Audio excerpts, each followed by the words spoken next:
MIDDLEKAUFF! Baby, hey!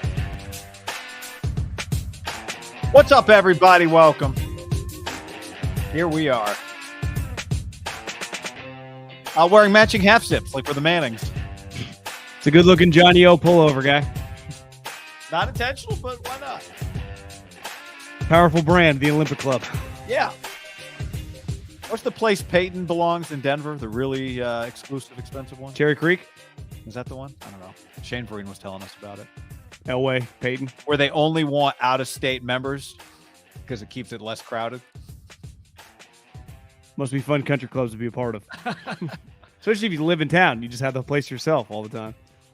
What's up, everybody? Welcome. It is Thursday afternoon as we record this. John's still banned from hacked on Twitter. Sorry, not banned. Everyone keeps DMing me. Yes, we know. I don't know why. I don't know who. Maybe it's a big. Did it cross my mind that it was retribution? That there's some, it did. The dark web took its revenge. I think engineers on their way out the door took their Elon frustrations out on MIDDLEKAUFF. Crossed my mind. I do believe, though, there's a strong possibility that I'm done, even if I get it back, because it really hit me. Like, in all seriousness, if I came and broke into your house and robbed you, you would lose a bunch of shit, like tangible stuff. Yeah. If I took your fucking wedding ring, your wife's wedding ring, stole your nicest pair of shoes, who knows, your car. If I broke into this YouTube channel or our podcast feed and we didn't have the ability to load, we could not function in business. Yeah. I have had my Twitter account stolen and I've literally lost nothing beside the ability to occasionally tweet out the Netflix show The Watcher. That guy would never drive a Prius. Like, that's something I wanted to tweet but I don't. I've lost $0. I've lost zero anything, and I've actually been a happier person for 2 days. That's good. But you could steal everything in your life. People miss you, John. People are tweeting at me. They miss you. Well, but even my mom doesn't understand. But the thing is, when it's taken away from you and you do some you realize you actually didn't lose anything. Wow. You didn't lose anything, guy. That's beautiful. It's fact. Everything else that I have imagine Will Smith slapping Chris Rock and you not being on Twitter for that event, Yeah, I mean, what I'm thinking about doing is just getting a random little account, and maybe if I ever do get it back, which at this pace, who fuck knows? Like, I've come to grips with it. It may never come back my way, and I guess it kind of sucks, but it kind of doesn't. Like, it just nothing actually happened, But you're right, I can't. Maybe I should just do a burner now and just follow some people, but it's not the same. Like, I don't know exactly who my guy who. I can't even see what my guy's doing. It's just over. I've come to grips with it being over, and I'm okay with it. If I stole your car, you don't have a car. If I steal your Twitter account, you literally just can't say, fuck, Aaron Judge is really going to go to the Giants? Like, that's it. Yeah. I do remember in high school, there was a guy named Raleigh Stanhope, a couple years older than us. Very good. Do you know where he went to college? Cal Poly? Virginia Tech on an engineering scholarship. Yeah, very smart guy. Yeah, very smart guy. He had a piece of shit car. Piece of shit. He used to leave the keys in the ignition, the door unlocked. He had a bumper sticker that said, "Answer my prayers, steal this car." I remember going to lunch with him one time. The speedometer didn't work. Like, how fast are we going? I don't know. But really smart guys. Anyway, that's one person who would have wanted their car stolen, I guess. But I got drunk several times in high school at the Stanhope's house. They had a cool little right? Good times. I think he's married to I forget her name. Very good baseball players. Yeah. Very good baseball players. We are sponsored by our friends at Tito's Handmade Vodka. Tito's Handmade Vodka. Numero uno. That is the stuff. Thursday night football, Friday night. There's a bunch of Friday night football, Saturday football. Golfing this weekend, hanging out, having people over to the house, going out to the bar, whatever you're doing, ladies and gentlemen, Tito's Handmade Vodka. That's where it's at. Here's the thing, guy. It's the holiday seasons. So, in a couple weeks, there's this thing called Thanksgiving, and you're going to be spending time, whether you want to or not, with people in your family. And you're going to be going places where, alcohol might be necessary. On top of you just want to have a good time, but you might need it. And so when you're going to your aunt, when you're going to your uncle, when you're going to your cousin, when you're going to your brother-in-law's house, come with a bottle, hell, a handle of Tito's. There's so many different options. You could just bring a big thing of, soda water. You could also bring in like some Baileys, some shots of espresso. Start making some espresso martinis. 3 beans only though, and Baileys and Kahlua and White Russians. I did that a couple years ago on Christmas. It was fantastic because the one movie about the bowlers that actually is sneaky funny. When you really embrace it, he just drank White Russians. What was that movie called again? You know what I'm talking about? God, I don't know. It's 900 people's favorite movie on this stream, but it's a cult classic. But he just drinks White Russians, and yeah, it's actually a really tasty drink, very flavorful. Look at this, John. I'm on Tito's vodka.com right now. They have the Tito's Easiest Pie, which is some OJ, some honey, some cinnamon stick for garnish. The Tito's Spiced Cider. Big Lebowski. The cider mule, John, warm spiced apple cider, some ginger beer. How about that? Are you a pumpkin pie guy? I am. I like it. Yeah. I'm not anti-pumpkin pie. A lot of people are strongly anti-pumpkin pie. I'd never choose it. I would never buy it. I would never choose it for myself. But if you threw some pumpkin pie in front of me and said, this is what we got, I'd say, you know what? I'll make it work. Yeah. I will eat it. I won't. But, my dad used to love it. My mom likes it. I mean, people that like it love it. John, they've got the pumpkin pie martini. That's what I'm saying. I just knew there would be some pumpkin level drinks. Ooh. What do you got? That looks pretty good. The Harvest Punch. That is 8-ounce cran and orange infused Tito's vodka. Okay. So you do the little infusion. A bottle of Prosecco. Okay. Gallon apple cider. Okay. 24 ounces of ginger beer. Okay. Go to Trader Joe's, get that stuff they got there. It's very good. 3 apples sliced, 2 oranges sliced, 8 cinnamon sticks, cinnamon sugar for rimming glasses. Wow. And you just make a picture of it. See, that's what I'm saying. You bring Tito's to the party. Yes. And just fucking go to the Tito's website, get some ingredients. Oh my God. Look at this. So much good stuff. All right. Anyway, Tito's Handmade Vodka. We love you, Tito's. We appreciate you. And we know all of you appreciate Tito's as well. When you do appreciate Tito's, send us a photo on IG. And we appreciate that very much. Distilled and bottled in Austin, Texas. 40% alcohol by volume, namely 80 proof, crafted to be savored responsibly. There you go. Brad on the stream says, PSA, Davis High School grad Chelsea Stoddard just won the Kona World Championship Ironman last month. Go Blue Devils. Go Devils. All right. I wonder if she trained with EG. Probably. EGG. Yeah. Probably. So, fuck yeah. Should we read the comment that made us laugh before we went live? Do you think she's stronger than both of us combined? Without question. Yeah. Absolutely. Chance asked, did you guys see episode 1 of the Cardinals in-season Hard Knocks? Did you watch it? I did not. I was flipping around channels last night. Tuesday, Wednesday, around this time, not much going on. And I was on HBO Max. And the show Industry that I watched season 1, I was like, I'll watch season 2. And so I'm searching for it, and then all of a sudden on HBO Max, Hard Knocks, episode 1 in season. Out of principle, I refuse to click. Oh, I saw Akash, who appears in our chat sometimes, big Niner tweeter. I guess tweeted out that there was a big Cliff was like, "This is our fucking season. These next 3 games," and then they lost last week. Obviously, they got. I mean, they just start in season. They don't start. No, yeah, they started filming at the beginning of October. I'm pretty sure, or mid-October. Oh, gotcha. Yeah, it's a mid-season Hard Knocks. I just they don't do that much for me. I think from an entertainment value standpoint that way.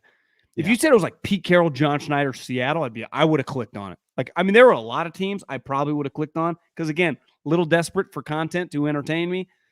I passed that one pretty easily because part of it is just Cliff and Kyler. It's like, do I really want to spend an hour with Cliff and Kyler? And the answer was no. And I didn't. Positive vibes only. Yeah. Yeah. Amato on the stream says, need some Tito's after hearing the news about Jason Verrett's injury.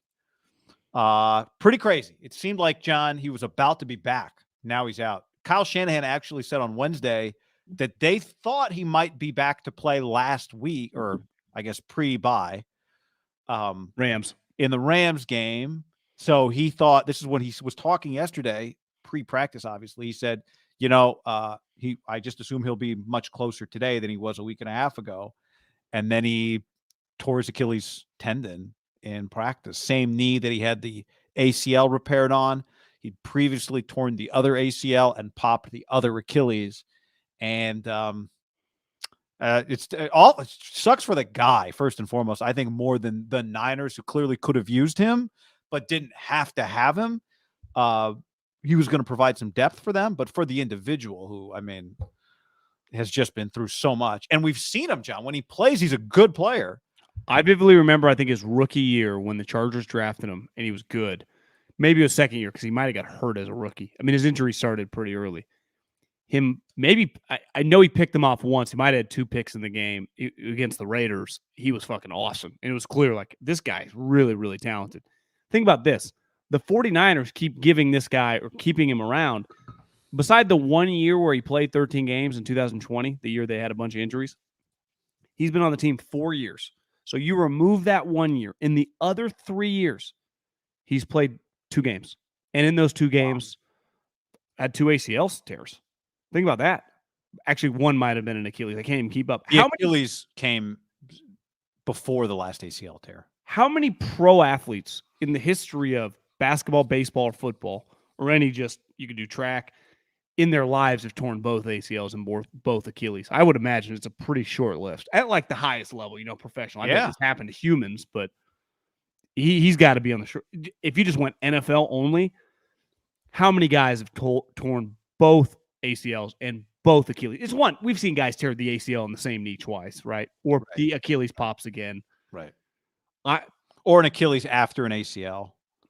Right? Like getting hurt makes you more likely to get hurt again, especially as you're not before you're 100% and you're maybe compensating a little, whatever. Well, imagine if you just looked at Klay Thompson right now and said, you're going to tear your other ACL and your other Achilles coming up sometime. He'd be like, fuck, I'm done. I quit life. Can you imagine? This guy, a lot of respect for his mental resilience. I know. And it might be too soon for him to decide if I don't know. Do you come back again from all of this? Maybe. He's only 31. That's the thing.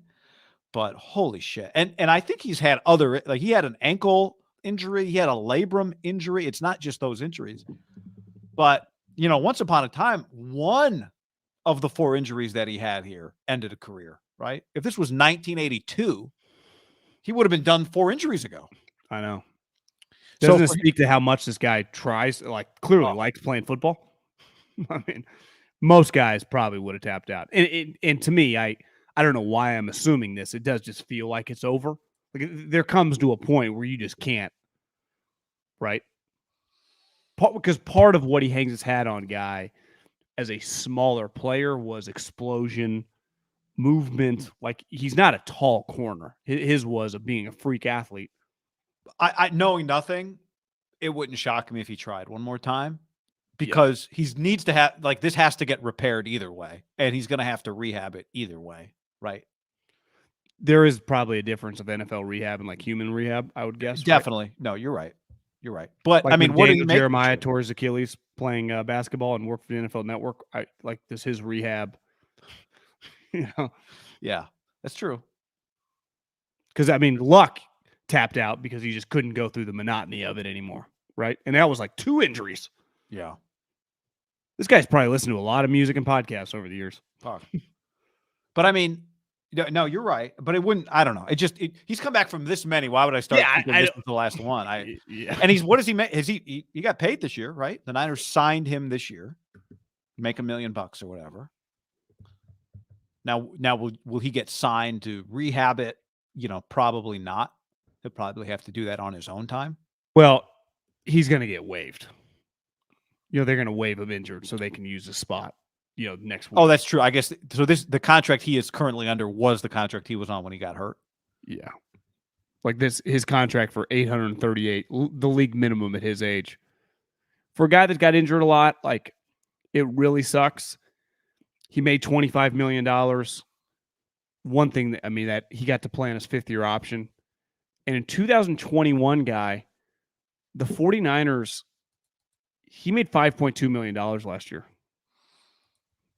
after having that really good season in 20. And then obviously tore his ACL. What was it, like week 1? Or I think it was week 1 in 21. AK 49er on the stream says, with Verrett out, what are the chances Richard Sherman leaves Amazon and joins the Niners for the stretch run? 0. I mean, remember he came back for the Bucs and he got hurt in the first game back, right? Didn't he hurt his groin? Yeah. I thought he did. He tweaked something in like his first or second game back for the Bucs. Well, remember his last year for San Francisco, he was injured. Yeah. I think it's over. I remember him like podcasting. I saw a clip saying like never say never, but I mean I've still work out, but it's not the same. Right. That $5 million, now he's played his entire career in California, so 25. How much is he actually? But that big year in 2020 made him some cash. Arik Armstead, the update on him wasn't fantastic. Hairline fracture in his fibula, in addition to the plantar fasciitis in the right foot, the left fibula. Quick trivia question. Is it fibula or tibia that's your shin bone? Tibia. There you go. Complete guess. Got it. So does he have it? He has a crack in his shin bone? No, it's his left fibula is the hairline fracture, and then the plantar fasciitis is in the right foot. I don't see how, and I've been saying this for weeks, plantar fasciitis. Like when I hear plantar fasciitis, I do not think you're anywhere close to coming back. And I'm no doctor, obviously, but I'm just a sports fan who's heard plantar fasciitis a lot. And that is typically an injury that lasts forever.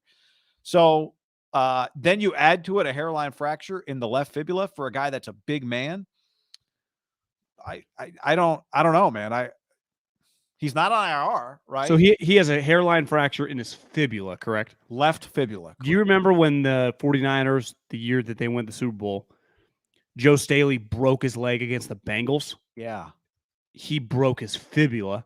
Okay. And remember that was he missed a bunch of games but came back for the stretch run. That's a very black and white injury, right? You break it, you heal it, you come back.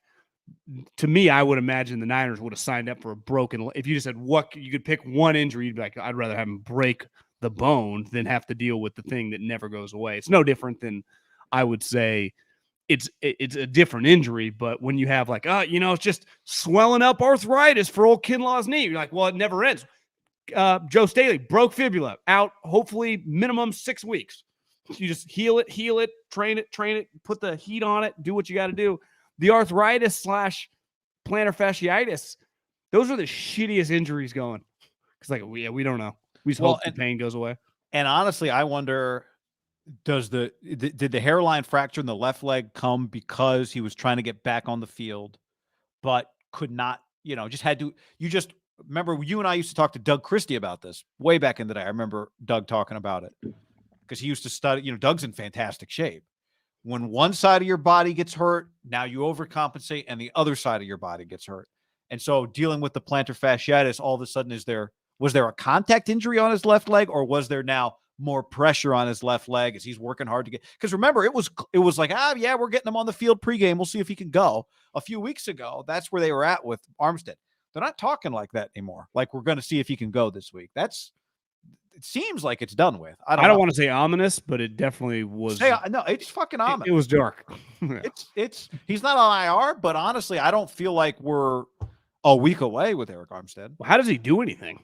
He's got a broken leg and a hurt foot. How do you stay in shape? Let alone, it limits your ability to do anything. It sucks. Remember how bullish we were on the player, what he'd become, and there's no way around it. He's been a massive loss. Right, he's a stalwart player for them. As a guy, as a leader, as a player, as a body. He's kind of become, for a Pro Bowl level guy, an integral part of their team and what they do. Yeah, if I said to you, list the blue chip players on their defense, would he be on the list? I mean, he's one of the guys that they feel very good about, right? Usually, I think when you say blue chip, if you probably wanted to argue, you'd be like, well, it's not a Pro Bowler or an All-Pro, but it's like, yeah, for this team, he kind of is. If you're going to be a top 2 or 3 defense, like there are guys, on certain defenses that might not be Pro Bowlers, that like that defensive coordinator, like I wouldn't trade this guy for anybody but 3 guys. Frank says Armstead said this week he was close to coming back. He had broken the bone and it was almost healed. All right, well, we'll see. No, but you're right. He's become that for them. Now they have depth on the defensive line, but when he's there, he makes that depth even more valuable. I'm not trying to be. It feels like everything's heading the positive way. I mean, they've lost 2 guys in practice. McCaffrey got hurt on Monday, and Jason Verrett. In fairness, Jason Verrett's almost in a different category. They've lost 2 guys in 2 practices this week. Yeah. Now on natural grass. You could argue that Jason Verrett, that was kind of a hope, but losing McCaffrey in a practice is not fucking ideal. Well, right? So McCaffrey was a quad, but remember, McCaffrey had an Achilles thing before. So same deal. Like, does being hurt with one thing lead to something else? I did see that Jordan Willis is back now. His window's open, so because eventually, I don't give a shit. You have the best defensive line coach in the league, like. Nick Bosa can't play every snap at every position. Who are their defensive linemen? I guess, bigger role for the rookie. Well, I kind of felt like it's coming on. No, I wasn't going to say that. I was going to say it felt like he was coming on, and then we haven't seen quite as much of him lately. I haven't looked at the snap counts, but I wonder if they tell you McCaffrey's a better player right now. We just feel better about him, right? Yeah. Which he's been good, right? Wouldn't you say? He jumps off the screen when you watch the 49ers McCaffrey. So, well, the Cowboys this week, keep an eye on the Sam Williams, who you remember when we talked about, that is a guy that plays a lot all the time. Now he's a bigger body than Drake, but it gets to the time where do they not feel comfortable giving Drake 45 snaps? Do they want to keep it, in the 18 to 25 range? Sometimes you get to a point, sometimes during a season where it's this guy's got to play. So here's his snap counts. First 2 games, 17-14. Denver 22, LA first time 26, 31 against Carolina, 12 against Atlanta, 32 against Kansas City, and then last week was 21. So, why do you think it was 12 against Atlanta? Probably not. They don't love him against the run. The run, yeah. Kansas City 21. Yeah. So 21 last 2 weeks ago against LA. I'd say this would be a game that he can play a little bit in. Yeah, they're throwing the ball to Eckler, right? And they got injuries on their offensive line. I think Drake Jackson's that number feels like 30 coming, right? More than 12. Yeah. Fuck, you just might not have a choice. Yeah. Here's a little stat for you. So Joey Bosa will not be playing in this game. Nick Bosa is playing in this game. I mean, it's Thursday, so knock on wood. Let's 2 guys practice. If Bosa gets a half sack in the game, then the Bosas, that's Nick and Joey and John, their father, become the 6th family in NFL history to 100 sacks. Give me the other families. Do you want to get, how many of them can you guess, you think? I think you can get, definitely get, Watts, or do you got to include Watts, the dad? Yep. No, doesn't have to be a dad. JJ 106, TJ 73. I don't know. I'm blanking. You should get the Matthews, Clay Sr., Clay Jr., Casey Matthews. Okay. Well, I don't think how many Casey. I didn't look up Casey. Did he play at Oregon? Yeah, he did. The Longs. Okay, Chris. How many sacks behind Howie do you think Chris was for his career? Well, Howie's a Hall of Famer. I'd go Chris got 50 career sacks. Chris is closer. This one surprised me. Chris had 70. Howie had 91 and a half. Played less games in Howie's day. Yeah. I bet Howie's career's not quite as long as you think. It's not like he had a 20-year career. Yeah, okay, that's a good one. I remember John Randall from NFL films in the 90s. He had a brother. He had a brother. Oh. Irvin. And Irvin had 8 sacks from 85 to 92. See, to me, we talk like the Matthews or the Watts, like that's really impressive. When you just have like John Randall, Hall of Fame level guy, also had a brother that played for 8 years, like that's fucking impressive, right? Well, how about this one, John? Chandler Jones. His brother Arthur had 10 sacks 7 years in the league, 2010 to 2017. Arthur Jones on the Ravens, I think, right? He was on the Ravens like 4 years, I think. So you're telling me that Chandler and John Bones Jones also have just had his other random brother that was just 7-year stalwart for Ravens defense, Super Bowl Arthur champ? Jones. See, that's impressive, right? Well, like Drake May, the quarterback at North Carolina, who's supposed to be a stud. I mean, we're talking number 1 pick. Yeah. Well, I mean, same draft as Caleb Williams. No, he's a true freshman this year, right? Oh, I thought he was a sophomore. Is he a true freshman? I think Drake May might be a redshirt freshman. Okay. But his brother was on like a North Carolina national championship team, and his other brother plays college baseball at Florida. And then they have a fourth brother who's just like a freshman at North Carolina. redshirted last year. Okay, so he could play another year. He could play, but if he keeps this going, he'll come out after this year. Sorry, after next year. This guy, Caleb would not. Caleb would not be 6'5", right, John? Caleb would not be a lock to be the number 1 overall pick. Yeah. Now that's a pretty good one too. Next year might be the year to tank. Caleb is I've watched Caleb every week. He's a fucking as advertised stud. Yeah. So is this kid.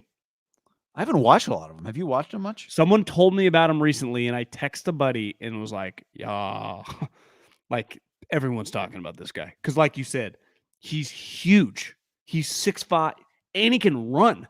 So he's kind of Herberty. Do you know that North Carolina is like they could go 12-1 or whatever and win? How about Mac Brown just like getting kicked out of Texas and having just a great career afterwards? Well, what's the knock on Mac at Texas? Like he kept missing on quarterbacks. He got this fucking kid, and it's on. I just looked at his numbers: 31 touchdowns, 3 picks. My thing would be 70%. I'm with you. I think Caleb's as good as advertised. But if all things being equal, both high character, both sweet, doesn't the 6'5" guy always go over the 6'2" guy? Yeah. Because if everything was equal, I would just go with the tall guy, the bigger guy. I think this guy can move. And he'll be younger. That's the other thing. He'll be younger than Caleb. How old's Caleb? Well, maybe not actually. This guy's 20. He turns 21 next year. I bet Caleb honestly could be younger. The one thing you'd say with Caleb is like, Caleb's 19. Turns 20 in a week.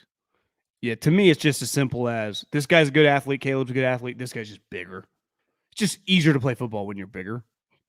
Easier to see. But it doesn't feel like Caleb's not as short as sometimes I think he is, huh? Oh. How tall is he? I think he might be 6'2", which isn't tall. Taller than Jalen, though. He's thick. Caleb Williams, what's he listed? Listed at 6'1", actually. Yeah, to me, somebody said in the chat that Grady Jarrett's dad is Jesse Tuggle. Is that true?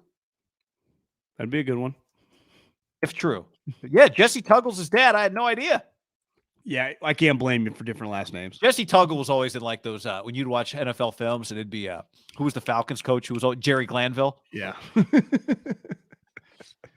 People don't understand, man. NFL, if you did not live NFL films of the early 90s, that's how I got all my football.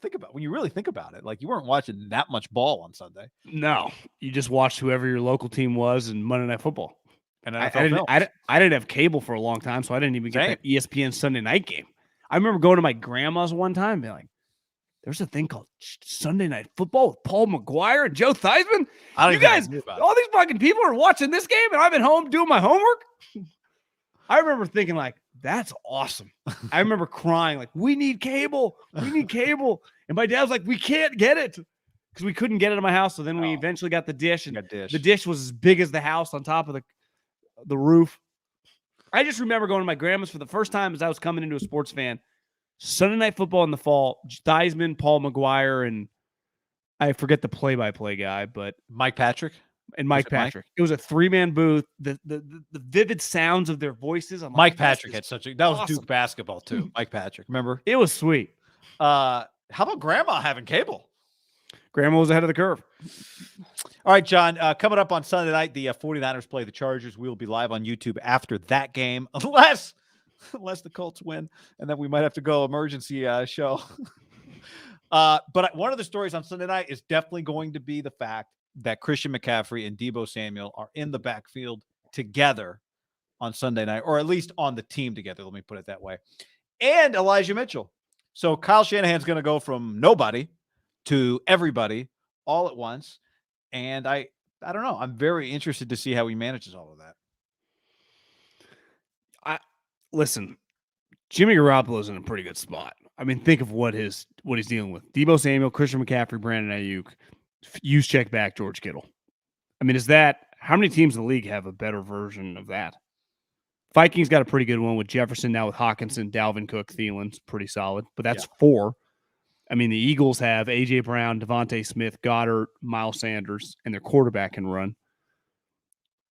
But, like, the Niners have 5 dudes that at any moment can, like, make enormous plays in the biggest games in the most important moments. Obviously, Juszczyk's a little different than, like, Deebo or Kittle, but, like, Kyle Juszczyk is a championship-level player. Well, you pencil him in for, like, one critical 12-yard catch per game, right? Yeah, and, like, in your run game, he's not to blocking nonstop. So it just doesn't get any better. It's crazy to think, like, the only way that it can be fucked up is Jimmy throwing errant passes or McGlinchey getting smoked. Because for the most part, which is unheard of, the Burford rotation at guard. But it feels like the interior offensive line has been pretty good. When Trent plays, he's the best left tackle. It's his McGlinchey getting smoked. So is McGlinchey playing okay, and is Jimmy playing under control? When that happens, they're just going to be good on offense. Yeah. I think even without if McGlinchey is, even when if Jimmy doesn't turn the ball over, Garoppolo doesn't turn the ball over. Do you think Deebo's getting carries moving forward? So it's a great question. No, I don't. I don't think. Now, I think he might get a couple, but Kyle Shanahan was asked about it. One thing he said was, part of the reason Deebo broke all those plays last year. Was that the question about, I didn't hear the name, the yards per carry are way down. Was that, would they ask about Deebo? Like, why is his usage? I don't remember the question, but I think it probably was that, because the answer was like, the reason he broke off some big runs last year is because he consistently got carries. When you only get, and now he didn't say this part, but when you only get a couple of carries, it's harder to break 25-yard touchdown runs, right? He threw a jab in there at Trey on the answer too. He's like, the one good run this year against Seattle was a terrible look. Trey should have kept. Oh. Trey shouldn't have kept, as far as I'm concerned. Well, no. Well, Deebo made 3 guys miss. Yeah. But so I went back and looked. I'm glad you brought it up. McCaffrey, as we know in the Rams game, had 26 touches, 18 rushes, and 8 receptions. And a pass. And a throw. Yeah. So I guess 27 if you count that. Here's Deebo's averaging 7 touches a game this year. Catches and rushes.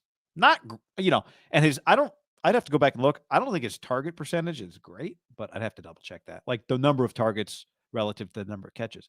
Chiefs, 6 touches for your best player. Atlanta, 9. Carolina, 4. Okay, it didn't matter. The Rams game, the first time around, 8, but he just makes so much happen. Denver, 10. The Seattle game, 9. And the Chicago game, 10. So, we're talking about a lot of touches that Christian McCaffrey gets. And for as much as it feels like Deebo makes a bunch of big plays, he's not 20 touches, let alone 15, let alone 10. He's averaging 7. Then you add in Elijah Mitchell. Elijah Mitchell last year, the last 5 games of the regular season, averaged 26 touches a game. He was good. And I will say, John, I'm no Deuce Staley, running backs coach. Good drop. But there's probably something to be said for, if you're running back, getting the ball. I guess it's nice to be fresh and only touch the ball 10 times. But there's something to be said probably for getting the ball 15 or 16 or 17 times and like getting a feel, getting on a roll, and I don't know. How is Kyle going to manage this thing with Mitchell, with McCaffrey, with Deebo, with Ayuk, with Kittle, with Juszczyk? There is still just one ball. Bring your barbecue, baby. Time to cook. I'm just excited to watch because it is somewhat, obviously everyone watches Sunday Night Football. It's the number 1 show in America, but I'd be shocked if the offensive head coach doesn't have a couple FU formations, whether they do a reverse or a, what was it called that Ronnie Cadillac Williams and Ronnie Brown used to run? Oh, the Wildcat? The Wildcat. Like, do you expect a Wildcat with the 2 of them? Do not. Well, 3 of them. They haven't been on the team that long. Oh, that's true. Could turn it over. Do you trust, a mesh point all of a sudden hits Deebo's Deebo swipes and hits and the ball goes. To me, it'd have to be like you're keeping the ball. The fake is just a fake. Which is a Wildcat. A lot of people often have argued on the RPO and Wildcat stuff. Some stuff is automatic give, right? Some of the tray plays are read option. And then I think coaches get mad like, well, that wasn't actually a read option. It was a read option look, but it was a 100% give. It's why we, quote unquote, pulled the guard or whatever. I'm with you. So basically, whoever you snap to, it's a power run to Deebo or to McCaffrey, whoever has the ball in their hand. Because I don't care how many times you do it at practice, unless you're up by several scores, that's a pretty risky proposition to fumble. Even though I wouldn't mind doing it in the future, first game I would hesitate. I think you're right. The more I think about it, also you've got a quarterback, you have all these weapons. This is not the only misdirection play you can run. There's a bunch of misdirection plays you can run where the quarterback is the one handling the ball and making the decision. Yeah. Additionally, I don't love the idea of Deebo returning to lead block on some power run for Christian McCaffrey, or vice versa. Christian McCaffrey lead blocking, or Elijah Mitchell. You could argue you don't need to do it in this game. You don't need to do it. Now, do you sprinkle it once to make next week's to make the Cardinals on Monday night in Mexico think about it? I mean, all that stuff is a factor, but you got to go the diamond formation. Might be a little cute. Diamond formation. And then they all run a different, both do a wheel route, and one of them, I don't know what, I guess he could just go straight, but there might double be wheel route. Double wheel. I don't hate that. Probably a lot of fun. And then Kittle walks in. He's like, hey, fellas, what are we doing here? Just a tight end screen would be nice. You could run some screens to some of these guys. They're going to go diamond, and then it'll be like, the play I hate when the only team that runs it successfully, consistently is the Chiefs, that inside tight end pitch. Yeah. That play sucks a lot, man. Here's what I would do. I would implement the fake wide receiver screen that the 49ers love to Deebo. While the guy, you fake the wide receiver screen, Statue of Liberty. Ian Johnson. Yeah. So basically, he's on your side. You fake the wide receiver screen, everyone breaks, and then Deebo, or I guess Deebo would be the fake wide receiver screen. Then McCaffrey goes around. Statue of Liberty style. Or like the classic Deebo. It's one of those words. Juszczyk is the lead blocker with those two guys behind him. You just give it to Juszczyk in short yardage. Yeah. Trent Williams in the backfield again. This is actually an offense that could be pretty. How do you lose Kittle? Well, I mean, if you're focused on all these guys in the backfield, Kittle does the play everyone loves is the tight end block, leak out, cut across, and then finds himself wide open in the opposite corner. Love that play. Well, remember when the Warriors just figured it all out in 2 years before Kevin got there, and they were just in a complete Steph and Clay were unguardable, and then they added Kevin, and it was like, what does anyone do? I'm not saying it's that because those guys were winning chips, but it is Deebo Samuel, Christian McCaffrey are two of the better players in the league. George Kittle, if Travis Kelce is the best tight end, I would say George Kittle's the second best tight end when you factor in everything he does. And Brandon Ayuk is clearly a high end. I don't know where to rank him, but if you did a wide receiver draft from scratch, I mean, I don't think he's making it past 15 picks. Yeah. He's pretty fucking good. Yeah. That's a lot of firepower. One ball. It'll be interesting to see how creative Kyle gets, or if he's just kind of slow and steady with this. Did you hear the comment he made about bye weeks? I agree. Though he let the coaches just go chill. Yeah, he's because if you try to reinvent the wheel during your bye week, you're killing yourself. You're not all of a sudden you're not sleeping on a bye week because you want to reinvent your offense on a bye week. He's what are you doing? Get away. It made a lot of sense why everyone just leave Tuesday. Just go home, hang out with your family, chill. It also made a lot of sense why early bye weeks suck because he's you're not ready. You don't need the bye yet. You're fine. Yeah. I think the earliest bye week you'd want is week 8. Yeah, what is this, week 10, week 11? I feel 8, 9, 10. I don't think you want it earlier, and I don't think you want it too late. Do you? No. Because you're kind of in a rhythm. And who knows? It might be too late for your team. You might be worn out and too far behind. And what I don't think you hate, as long as you win it, which they didn't, the Titans did last year, If you get a late Thursday game, as the Niners have now had back-to-back years, if you win it, that feels pretty good. When John was going to leave Jimmy on Broadway Street. Yeah. Sorry, I was just looking. This week it's week 15 at the Seahawks. See, you win that game, you're feeling pretty good, right? Next week is Washington football team at home. Yeah, so you're going into Christmas, you get a little break. Yeah. Can I play for you some Jeff Saturday? Everyone's heard this clip by now, but I'd like to break this down, John, if we could. Everybody talks about I'm completely comfortable in who I am as a man, bro. I know I can lead men. I know the game of football, and I'm passionate about it. I have no fear about, are you as qualified as somebody else, bro? I spent 14 years in a locker room. I went to playoffs 12 times. I got 5 dudes in the Hall of Fame that I play with. You don't think I've seen greatness? You don't think I've seen how people prepare, how they coach, how they GM, how they work? I mean, won Super Bowls, been to 2. Like, here's the deal, man. None of us are promised a good job. I may be terrible at this. And after 8 games, I'll say, God bless you. I am no good. I may be really good at it. I got no idea. But I dang sure ain't going to back down. I can tell you that. Did he have that much of a Southern accent when he was on ESPN? I mean, he's a Georgia guy, North Carolina. I mean, he's a Southern guy. Yeah. I'd never really listened to him, to be honest with you. So I do like his look. I love a good, like, DeSantis has this, like that mid-40s, dark hair. You're bigger, but you're not fat. Everybody talks about my. He looks like he could be a college football coach or a college basketball coach. Like, that's the look. He's got great hair. I think he has really nice eyelashes. I think he's a good-looking dude. Good beard. So let me be very clear about this. I am rooting for Jeff Saturday. There are a lot of reasons that people aren't rooting for Jeff Saturday. I am not one of them. I am rooting for Jeff Saturday. But I think the odds of this working, and a lot of people agree, so I'm not going against the grain here, are extremely low. Like, extremely, extremely, extremely low. The odds of Jeff Saturday walking in with having played with some Hall of Famers, I'm sure he is a good leader, I guess. I don't know. But he's never actually done the thing where you lead a football team. He went LeBron, too. Did you notice that? Which thing?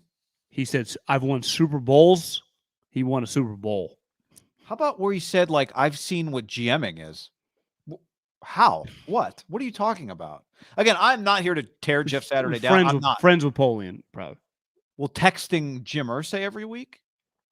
Like, I think he was talking about, like, I had a front row seat seeing Bill Polian around bringing in players. Yeah, but that's very different than, like, sitting in the meeting with Adam Peters and John Lynch in Prague. Or I don't know, like, going to USC and writing up players, right? During the season. Scouting. Yeah.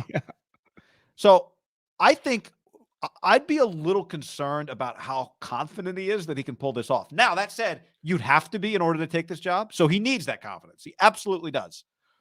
But I wonder, like, does he think he knows everything necessary to coach a head football? To coach, he did claim that he, if you watch his entire press conference, that he might suck at this.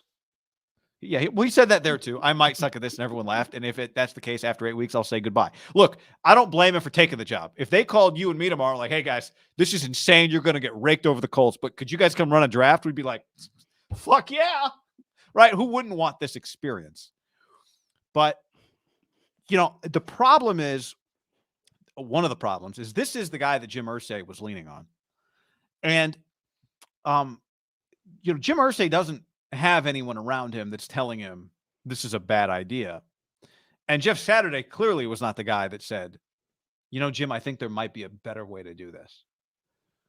I know that Jim Irsay doesn't have anyone around him telling him what they think a bad idea is, because Jim Irsay tours with a band that he pays. He brings his favorite artifacts along with him, and they all do a show together. I've heard Jim Irsay sing. I'm not here to shut down anybody's dream, but it's not very good. He shouldn't be touring with a band. You did go through their accomplishments of the members of the band. They're pretty well accomplished. They're pretty good members. But he's doing it, and no one's been like, Jim, I don't. What are we doing here? Because everyone's got a paycheck. Everyone's getting a paycheck. Why would anybody say no when everybody's getting a paycheck? Why would Jeff Saturday say, Jim, I think whatever it is that you're about to do is a bad idea, when he's a consultant for the team, pulling a paycheck from Jim Irsay? Clearly, as he's been working for ESPN, the Colts have been paying him, right, as a consultant. So when Jim Irsay says, Jeff, I got an idea, nobody says, Jim, this might be a little crazy. Nobody on the inside. Now, Jim says, I've been running an organization for 50 years and blah, blah, blah. Again, I think this would be an incredible story if it works. Playing the Raiders or not, this would be incredible. But I think the odds are like, I don't even know, 1,000 to 1. I think this is very, very, very unlikely to go well. But it hasn't been working. So, like, it's been a disaster. They just lost 29-3 to the Patriots, who are not some powerhouse. I mean, getting their ass kicked. A couple weeks ago, when they fired the offensive coordinator, I forget the score, but I don't think they scored a point. So the points, like, their team is a joke. My issue always is with coaches. They're 3-5-1. They're not good, right? But they're. And my take on their record, 3-5-1. So they've played 9 games. They feel much closer to 1-8 than they do 5-4, don't they? They lost to the Jags, and that was terrible. But they were also a game away from the playoffs last year. Yeah, that's part of it. They had a really good roster. My main issue is like, well, you got to do what? Make one of the coaches on the staff. I'm not acting like this isn't insane. We don't see this basically ever. Because part of it is like, you don't bring someone on the outside because you have so many coaches. If whatever your organization was, you don't have the manpower, you have to bring someone in because you don't have the numbers. Part of why it's easy in football, in college or the pros, when someone gets fired, to have an interim, because you have 15 fucking people to choose from, right? So when Nebraska fires Scott Frost, they could have done an interim, or they can just choose from one of the 15 guys on his coaching staff, and they go, oh, this guy actually played quarterback here, boom. Wisconsin, boom, Jim Leonard. Carolina, boom, Steve Wilkes. It's usually pretty easy because you do have, at minimum, 2 or 3 options where it's like, well, this guy can just capable of keeping us afloat, right? The Raiders, when they fired Dennis Allen, who was Tony Soprano, RIP, he had been a head coach before. It's just, there is every single staff, I don't care who you are, has a guy or two usually that's been a head coach. Isn't that kind of unique in the sport of football? That basically every Power 5 team and every NFL team, I would say, have an assistant coach that has been a head coach before and usually been fired. But, like, you know why he was defensive? Of course he was, because why does any human get defensive? Usually when you know the person's kind of right. Like, he knows this is insane. Yeah. My bigger issue is that, like, him being a player, for example, has not that it hurts. Like, he saw a high-level operation. But, like, that doesn't translate necessarily to anything. The greatest coach of all time, I mean, I think most people would agree. Some people argue. Didn't come remotely close to playing a snap. Talking about Walsh or Belichick? I'm talking about Belichick. Oh. Didn't come anywhere near playing in Power 5, let alone Division II, let alone the NFL. Really, his passion was lacrosse because he was probably better at it as a player than he was at playing center for Wesleyan. Yeah. Like, when you think about even like Urban Meyer, or not, excuse me. Bill Walsh did. I mean, Bill Walsh played some junior college football, but Mike Vrabel. I was kind of looking around who the best player he played. is I forgot, San Jose State in the league is Vrabel. Well, Vrabel spent like 8 years, half with Urban and then half with Bill O'Brien, coaching positions. He coached a defense once, but coaching positions and obviously playing a role, learning from Bill O'Brien and Urban how to be a head coach. Doug Peterson was a 15-year player, spent like almost a decade with Andy Reid being an assistant. Like, it's just impossible. But in fairness, this would be easier to argue or talk about, like, seriously, if this was the beginning, like they did this in January. Then I think it would truly be an insane. Like, ultimately, does it even matter? That's my takeaway. Does it really matter that much? Now, it does if he beats Josh McDaniels. Yeah, that would make – if he beats Josh McDaniels – well, he's going to win probably some games, right? You would think – well, the problem for him is, like, his quarterback's terrible. His offensive line is terrible. He does have the juice. Like, if he went to Jim, like, we're going to go back to Matt Ryan. Yeah, which definitely could happen. Yeah, that's true. Because I saw today Matt Ryan's back at practice. I don't think it's inconsistent. Do you think we've seen the last of Matt Ryan playing a game? I do not. No. But I didn't when they made the announcement. I didn't think we'd seen the last of Matt Ryan. Because more than likely, I mean, they should. Let's say they lose this week 17-0 or 24-0. It wouldn't shock me at all if he went, Jim, we got to go back to Matt Ryan. And he's like, Jeff, you do what you want to do. Yeah. Right. Yeah. He was not going to listen to anything else Frank Reich had to say. And you have to agree, you can't blame him, because if you were in Jim's shoes, sober, not sober, crazy, not crazy, you would struggle like, this guy's not doing a good job for my team. You told me to get Carson Wentz in here, and then you told me to get Matt Ryan in here. I did what you guys wanted. I'm critical of Jim Irsay, and I'm not taking cheap shots at him, but I'm with you. I understand. Like I've done what you guys told me to do at quarterback, and it's been terrible. You guys had 2 first-round picks, didn't use either one on a quarterback, and then traded one the next year to the Eagles, who had Jalen Hurts for Carson Wentz. Think about that. I know. What, they passed on Hurts twice, and then the Eagles took him, and then they traded a first for Wentz. It's insane. But I wouldn't have drafted Jalen Hurts either. So Understood. It's like most people wouldn't have. Understood. Because the Eagles took a lot of shit, remember, when they took Jalen. Yeah, I wouldn't have either, full disclosure. But again, like, the point is just, you guys are the professionals, and you keep telling me to do all this stuff that doesn't solve any of our problems. It only gets us further down the road, the wrong direction. So I agree with that, and I do think we'll see him back. I also think the Raiders are an example last year.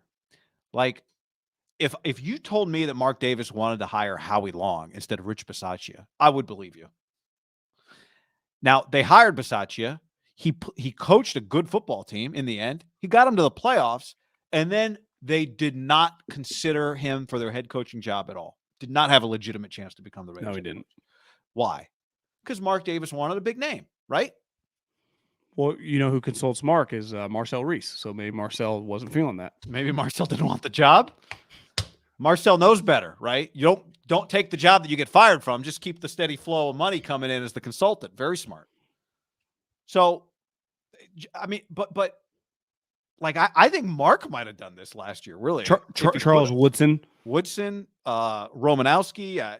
If the right guy was in Mark's ear, like Jeff Saturday was in Irsay's, Mark might have done the same thing last year and got lucky that Mayock was there and told him just, that Bisaccia, they just didn't really have a choice. Happened fast. Happened fast. Bisaccia probably hadn't been thinking about it for a few weeks, right? In the way that Irsay, because he didn't fire John.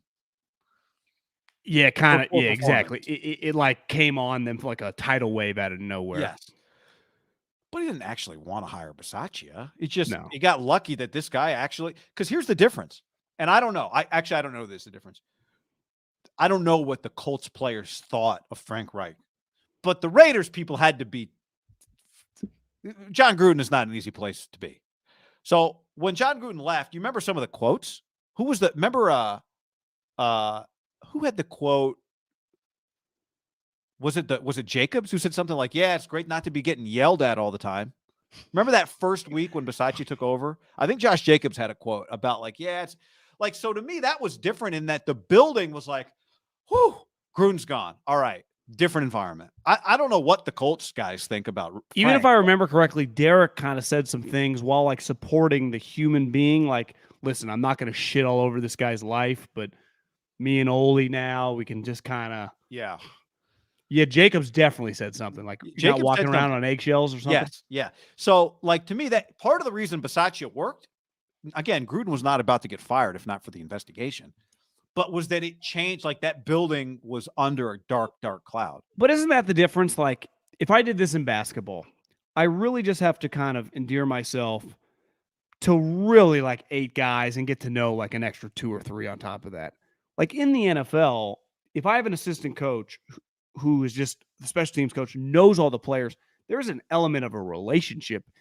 He's in a tough spot just from a relationship standpoint. Yeah. Like it's just now where he's smart, he worked for the Colts. I would imagine all his tweets talking shit, you forwarded me some. He's never said anything bad about Indy over the years, right? He tweeted about Devontae was hurting his fantasy team last week. That's insane. But do you agree? Wouldn't you be shocked if you did a deep dive of his tweets? He was critical of the Colts. I would be an be easy shocked, one to yes. avoid. Yeah. So luckily he's got none of that. But what I'm saying is maybe I underestimated because you might have been following them a lot closer than I thought. Like knowing the guys on the team and knowing their roster and spending a lot of time talking to the gym and getting to know. He said he texts with Frank. So like as a consultant, he was talking to Frank, which isn't that crazy. Like if you were Frank, you would want this guy's ideas. He was a key guy. Like that's normal. You talk to people. If you're a head coach and Jeff's around a lot and you get to know him, like what if you fucking liked him?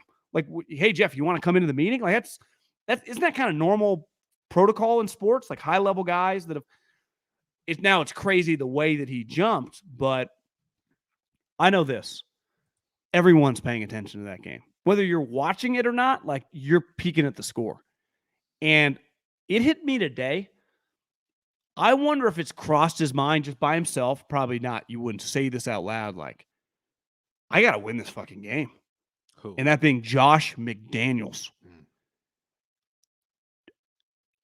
For a guy that's never had any success as a head coach, so like strictly when you think about, do you think he's probably the most famous coordinator of like the last couple decades? I mean, there were a couple years of. I'm saying a guy that like Charlie Weiss became a head coach, Bill O'Brien became a head coach. You're saying guys that did become head coaches? Yeah, but that are just not considered head coach. Like ultimately, when I think Charlie Weiss, I think Notre Dame. Like Rex, I would say to me there were a couple. Monty Kiffin was very famous. Dick LeBeau was very famous. I'm saying okay. So those guys are all-time legends, right? Like even were you about to say Rex Ryan? Yeah, but I'd say Rex went to multiple championship games as a head coach. So like Eric Bieniemy, very famous. You would have to admit, like Josh is on the short list of just like famous role players from a coaching standpoint in the NFL's boom. Not as famous, I don't think, but I'll say, what was the guy that was he was like the Chiefs coach for a minute, Steelers OC, someone with an H. Him and Ben didn't get along. Arians? No, long hair. Todd Haley. Todd Haley. Yeah, he'd be up there. Charlie Weiss is a good one. I mean, part of it is just being Tom's coach and Bill's offensive guy. I think everyone's paying attention to the score, and if you lose. And there's video of Jeff Saturday going nuts in the locker room, like pouring water on himself with DeForest Buckner and Jonathan Taylor, and they just beat you. Where's this game, guy? Vegas. Can you lose at home to Jeff Saturday and Sam Ellinger? John, you cannot lose this game if you're Josh McDaniels. You should get fired if you lose this game if you're Josh McDaniels, right? Do you agree with that? Listen, take out all the emotional on this franchise. Because that's a pretty emotional statement I just made. 100%. If I'm the owner and this season's been a debacle, if my coach can't figure out a way to beat these guys, I think it's a fireable offense. Someone told me that it was going around the internet that like verified Twitter accounts, because you can pay for it now. A lot of people are getting fooled. Yeah. Like, I don't know if he gets fired Monday, but I couldn't be shocked if he loses this game and Josh McDaniels has been relieved and Mark just came out and said, I made a royal mistake. We got to start back over, but we couldn't go on as constructed. Well, part of the reason I think it could happen is because I think Mark is emotional. But how, if you own the team, like just like Jim just was Totally. watching his team get curb stomped by Belichick and Mac Jones, ultimately it's Belichick. So it's like, if Jim had decided, I'd give you another week, whatever. It's Jeff Saturday. I know. No. Ellinger. Any of us, an even keel person owned the team, you would consider firing him. But I think the fact that it's Mark is on the spectrum, I think of, more emotional, more kind of Fanny. Yeah. Dom Capers, Wisenhunt, Greg Roman's a good one. Greg Roman's a very good one. But Josh has so much more success than all those guys, right? So in a weird way, you'd be like, Mark Davis, this is a knee-jerk reaction, but I would 100% understand that knee-jerk reaction. I don't know if many people would say that if he loses this game. Especially because they just got – it's like this is the third week in a row. You would have they've been embarrassed 2 weeks – embarrassed 2 weeks in a row. When you go 3? Oh, you're saying like going into this – yeah. Okay, yeah. I don't think many people would say knee-jerk reaction you lose this game. The problem, too, is like the Colts would go on to lose 8 in a row. Right? Like I don't care if it's not going to wear well. I just think it's just not. But I also expect interim coaches to inject a little energy in the first or second week. That just tends to happen, right? Yeah. To me, what might happen is the Raiders beat them. The quarterback's not good. Matt Ryan comes back the next week, and the Colts beat whoever they play. I don't know who they play next week. I think obviously just because you play does not mean you can coach, because part of coaching in any sport takes patience. And there's an element of patience as a player because you control it that you don't have to have. It doesn't have to exist in you like it does as a coach. But I do believe that, like, let's say Jeff Saturday had dedicated himself once he retired. He's so rich, but like had just wanted to become a position coach, and he might have ended up becoming a head coach. Yeah, it's true. There are probably a ton of quarterbacks like Rivers, Breeze, Manning, that now some of them might not have the patience, but if they did, would be elite coaches. Like, clearly Rivers wants to coach. Something means a lot to him. If Phillip Rivers wanted to coach in the NFL, I don't see how he wouldn't be good. But it's not worth the time and the energy. Yeah, I do wonder if sometimes for quarterbacks who are so in control when they were the player, if they have trouble managing everybody as the coach and not being the play caller and not being, but Harbaugh's done it. One element, and I think a little like Rivers, right? Grew up data coach, used to coaching. And one thing that would be difficult, I wonder, for a lot of former players that don't, most former players, when they work in the NFL, then they start seeing the other side, right? Of cutting guys, of the draft process, of realizing there's a balance. It's hard, right? A lot goes into all these decisions. It's not, some of them are emotional because the guy fucks up, and some of them are just a numbers game. Like, you run it like a business in a weird way, beside like the Aaron Donalds and Devontae Adams and Aaron Rodgers.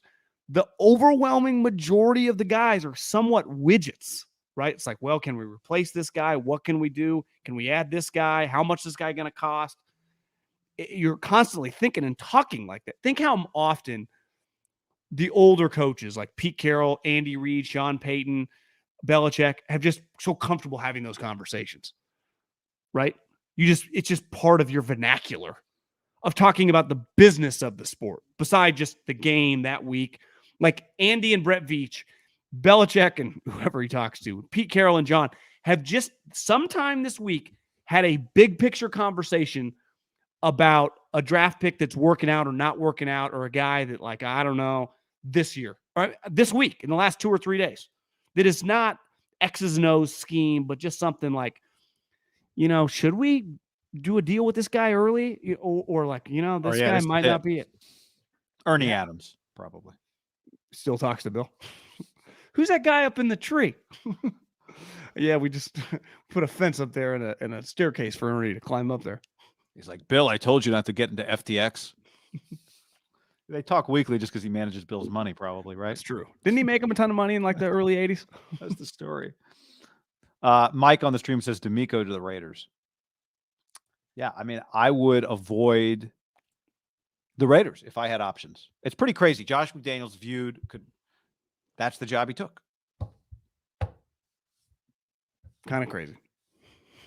After he said no to Irsay. I mean, those are the owners that have wanted to hire him. Here's the thing, though, Guy. A lot of jobs have red flags. Yeah. The overwhelming majority of jobs are not just the Steelers and you feel comfortable. Niners had red flags when Shanahan took the job.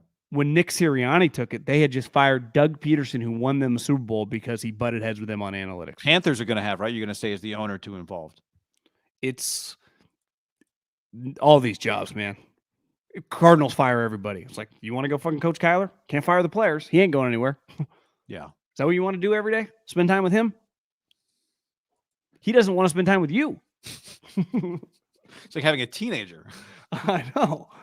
It's like the Chargers. Well, yeah, the positive is Justin Herbert, and then the negatives are basically everything else. No home field. Your owner's cheap. You don't really have a fan base. Now if he's willing to pay you you get $10 million a year, you get Justin Herbert. Well, he's like, doesn't really want to give Vic Fangio the $3 million. Can you find a guy for 1.6? And again, you go to the games and you look up, and at best, 40% of the fans are yours. Like, overwhelming jobs, Guy, I think, have major red flags. Who would if Mark fired Josh McDaniels? Who would he make the head coach? Honestly, who was he going to make last year? Feel like he kind of lucked into Josh, which sounds crazy now because it's been terrible. But like Josh was interested, so it kind of became a no-brainer. I think Antonio Pierce. I think Herm Edwards. Antonio Pierce is on the staff, though, isn't he? Oh, yeah, I know. That's what I'm saying. So we could promote Antonio. I think he would go back to the well of like an Al Davis. Wink Martindale was on the staff for a long time in the 2000s. That would be one you just kind of. You can't hire him mid-year. You got to have somebody who's unemployed mid-year. Oh, you're saying like who was his? I'm saying Saturday? Tuesday. Who was at the press conference? Monday morning.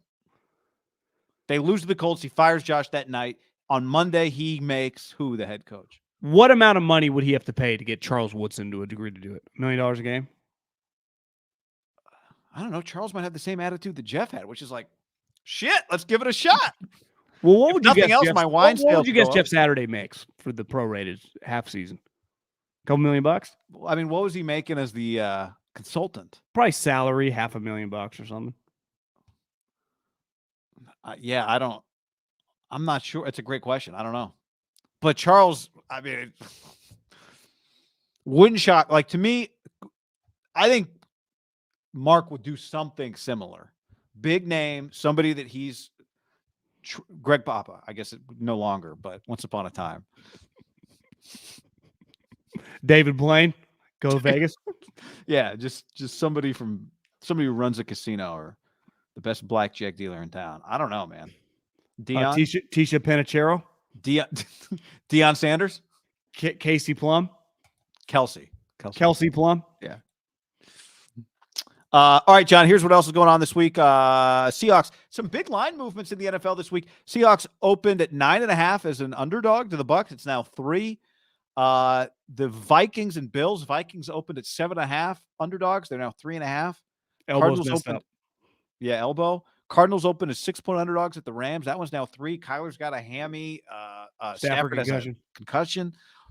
Monday night opened Commanders plus 3.5. They're now plus 11 at the Eagles. Why do you think that's gone up so much? Heineke hurt? I don't know. I mean, they've had, they're like getting sued. That's become news, but that wouldn't be a reason for that game to be. Why does Heineke or Terry McLaurin give a shit? I don't know. That's one of those stories that I immediately, if I could scroll, I would have scrolled right by. Yeah, scroll right past. But yeah, Bucs Seahawks, big game. You gonna get up and watch? What time's it kick? No, 6:30. Second. That's a beauty. It's like wake up. Is it good? Yeah. Watch in bed. Catch the second half, fourth quarter in bed. I've yet to see any first half snaps in Sunday morning international. Yeah, abroad. I think in my life, I don't think I've ever seen international. I would be fucking furious if the 49ers played an international game. Feels inevitable. I think they're going next year, aren't they? Are they? Wasn't next year China or something? One thing that helps them is they just get these Mexico City games. Yeah. 49ers granted marketing rights in Mexico and the UK. Maybe I'm wrong. Huh. I don't know. I typed in 49ers international games. I got Long Beach State's men's basketball schedule. I got the same thing. College games this weekend. Alabama at Ole Miss. That game's 12:30 CBS. Alabama 11.5-point favorite. UW plays at Oregon. 13.5 actually now. Oregon opened 9.5-point favorites. It's now 13.5.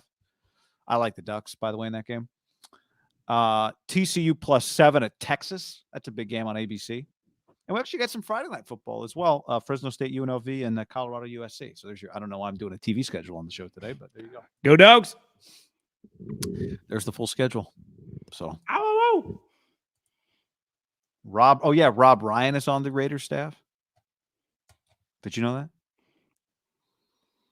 I don't know if I did. Maybe.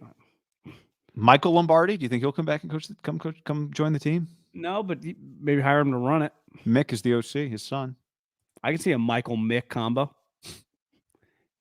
Al did want to fire Michael, so would maybe, Mark righting his dad's wrongs. Is that what's happening there, you think? Because guys, Al would rehire people too. Oh, You fuck. think they buried the hatchet or no? Like 10 times. Lane Kiffin, second stint. Now that's an idea. What happens if he fires Josh and hires Lane this offseason? How badass would that be? Lane in Vegas? Sign To me, what would happen is like, Ole Miss isn't going to the playoff. Lane would just, season ends in, 3 weeks. Lane just joins the Raiders. He sits up in the box with Mark for the remainder of the regular season. Kind of like a college coach does when the interim coach is still coaching the bowl game, but he's like up in the box with a TV crew. Like, yeah, guys, like the squad. Everything's happy, even though he's dog cussing everybody behind the scenes. Yeah. But whenever you see him, he's always got a big smile on his face. I mean, if you wanted to right your dad's wrongs or twist or kind of succeed where your father failed, depending on what Mark's motivation is, that'd be bad. Because he's about to be hired by somebody. Auburn, maybe. Commanders. Yeah, maybe NFL. Are you going to be stunned if he has an NFL interview? No, shouldn't Dave? I guess Dave Tepper just hired a college coach. Probably can't hire him.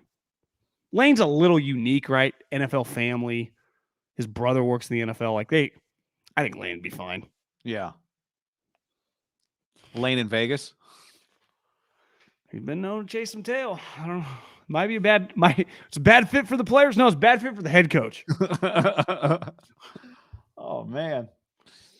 All right. Did we just empty the tank? Yes, empty the tank. That was a pretty efficient operation we just ran. What's for dinner? Good question. You? I don't know. I need to go make an executive decision right now. What we got here? Falcons, Panthers, if you're listening to this before Thursday. Oh, my God. If you remember, we went through it yesterday. It'd be good for the Niners for the Falcons to lose if you're a Niner fan. That is terrible. It's like, what? Yeah, I don't know. Mariota. PJ Walker tonight? I think we need to change my @ What do you mean? That's your Instagram, though. True. I feel, violated. You're still slanging crypto, John. Your Twitter account is NFT skateboards. Tweeting through the storm, I guess. The crypto storm. All right. Thanks for hanging with us, everybody. Again, we'll be live Sunday night after Sunday Night Football, unless the Colts win, and MIDDLEKAUFF will do Raiders live on the Haberman and MIDDLEKAUFF YouTube channel. I'll be live and in charge. Do we go for 20 minutes if that happens? We may. We may not. We'll see. Yeah. No promises. No promises. All right. Thanks for hanging with us, everybody. Later. Love you.